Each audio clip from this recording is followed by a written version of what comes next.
Donc maintenant concernant le gradateur à train d'onde, donc pour ce gradateur, donc il fournit des slaves de tension sinusoïdale. Donc comme vous remarquez ici, donc il va fournir des slaves de, de tension qui sont découpés en fonction d'un rapport cyclique qui est bêta. Donc selon bêta, la valeur de bêta.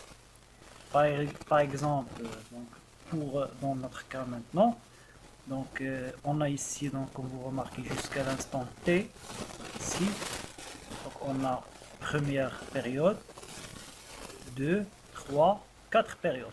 Mais on va juste seulement délivrer 1, 2, 3 périodes à la charge.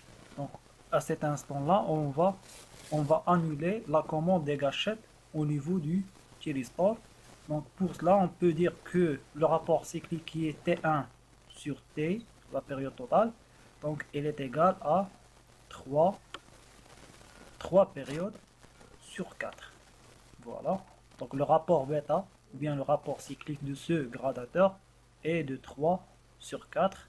Donc pour ce type de gradateur, donc on peut dire qu'on effectue ici une modulation. Donc on peut dire que c'est un gradateur qui se base sur la modulation de la largeur, donc largeur de conduction. Voilà. Pour la relation qui relie la puissance moyenne avec la puissance maximale, donc la puissance maximale c'est la puissance délivrée, donc voilà, c'est la puissance délivrée sur 4 périodes. Donc on va dire que la puissance maximale c'est la puissance délivrée sur 4 périodes par exemple. Et pour la puissance moyenne, c'est la puissance délivrée à la charge, réellement. Donc le gradateur est peu, si l'angle elle est égale à 1, donc le gradateur il peut fournir, donc, toute la puissance délivrée par le réseau, ou bien par la source. Le cas où le gradateur on change le rapport cyclique, donc il va réduire la puissance délivrée à la charge, donc selon un rapport cyclique qui est bêta. Donc on peut dire ici que la puissance délivrée c'est P moyen est égal à bêta fois P max. Voilà. Pour la tension aux bornes de la charge, elle est égale à racine de bêta U de source. Donc la tension de la source fois racine de bêta, elle nous donne la tension délivrée à la charge. Donc pour valider cette valeur donc, cette expression, donc pour trouver cette expression, donc on doit calculer la valeur efficace, donc la valeur efficace de la tension U charge. Donc comme vous voyez ici, donc on a U charge, donc la valeur efficace de la tension aux bornes de la charge est égale à la racine, voilà, de 1 sur T, l'intégrale de 0 à T1. Donc dans notre cas, donc notre signal c'est UC. Donc on va intégrer sur UC, donc la variable d'intégration. Mais l'intégration, donc le signal c'est un signal qui est périodique, il se répète. Mais la période de répétition c'est T. Donc notre signal il a la forme suivante. Donc on voit ici, et il s'annule ici. Et à l'instant T, il répète encore le même mouvement qu'il y a déjà, donc le même forme qui est déjà faite. Et elle s'annule à l'instant de T. Et elle recommence encore une fois le même mouvement. Donc la période de ce signal, c'est un signal périodique de période T.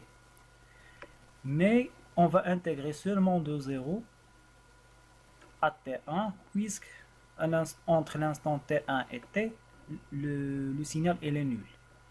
Voilà.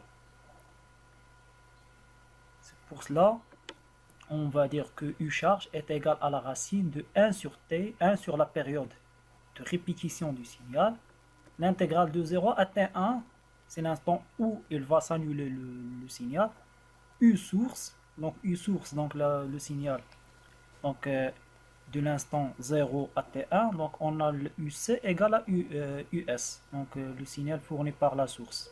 C'est pour cela on va intégrer sur U source, voilà. Donc 1 sur T, l'intégrale de 0 à T1, U source au carré de θ. Donc on remplace U source par U max sinus θ. Donc au carré, on fait sortir le U max de l'intégrale. Donc on fait sortir aussi U max sous la racine. Donc on va avoir U max, racine de 1 sur T, l'intégrale. On linéarise comme on a déjà fait le sinus carré de θ, donc on trouve 1 moins cos θ, dθ. Donc le changement par rapport le gradateur à angle de phase, c'est au niveau des intervalles d'intégration. Donc ici on a de 0 à T1. Sachant que T1, donc la relation entre T et T1, donc on a T,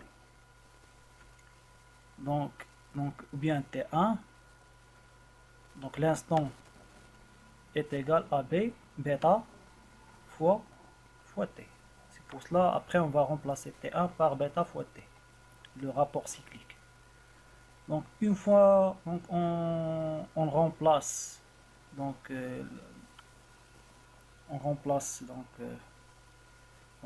tout d'abord on fait sortir le 2 près du T, donc période, donc la période de notre signal. Donc on va avoir 1 sur 2T, et on intègre 1, il va nous donner θ, cos de θ nous donne sinus de θ sur 2. Et pour les bornes d'intégration, donc T1, on va remplacer T1 par bêta T, et 0 ici. Donc maintenant on remplace bêta T à l'intérieur de l'intégrale. Donc on va trouver donc bêta T moins sinus de bêta T moins 0 moins sinus de 0 qui est 0. Donc pour le 0, il nous donne des valeurs qui sont nulles. Donc il reste seulement 1 sur 2t, bêta t, moins sinus de bêta t sur 2. Donc on remplace U max par racine de 2 US efficace. Donc voilà. Juste, je dois signaler que pour cette valeur de 2 bêta t, donc la valeur de bêta t, donc bêta t c'est ici, 2 bêta t, donc on va avoir quelque chose qui est ici. Donc on va avoir toujours un angle qui est nul. Donc sinus d'un angle qui est nul,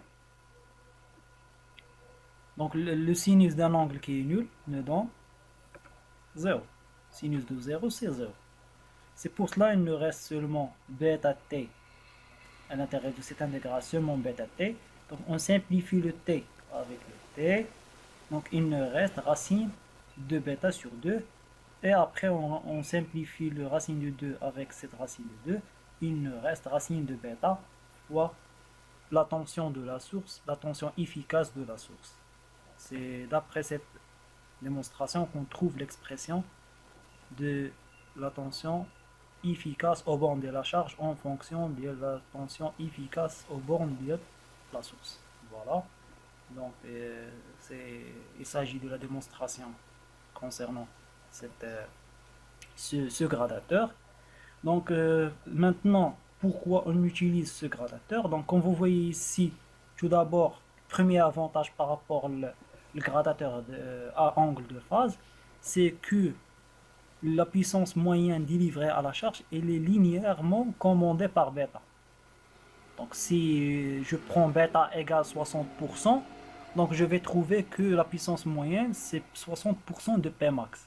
Si je prends 0,4, ça veut dire 40%. Donc je peux contrôler la puissance linéairement en fonction de bêta. Et donc la commande elle est plus facile. Deuxième avantage, c'est au niveau de la tension délivrée à la charge. Comme vous voyez ici de 0 à T1, il s'agit d'une tension qui est sinusoïdale.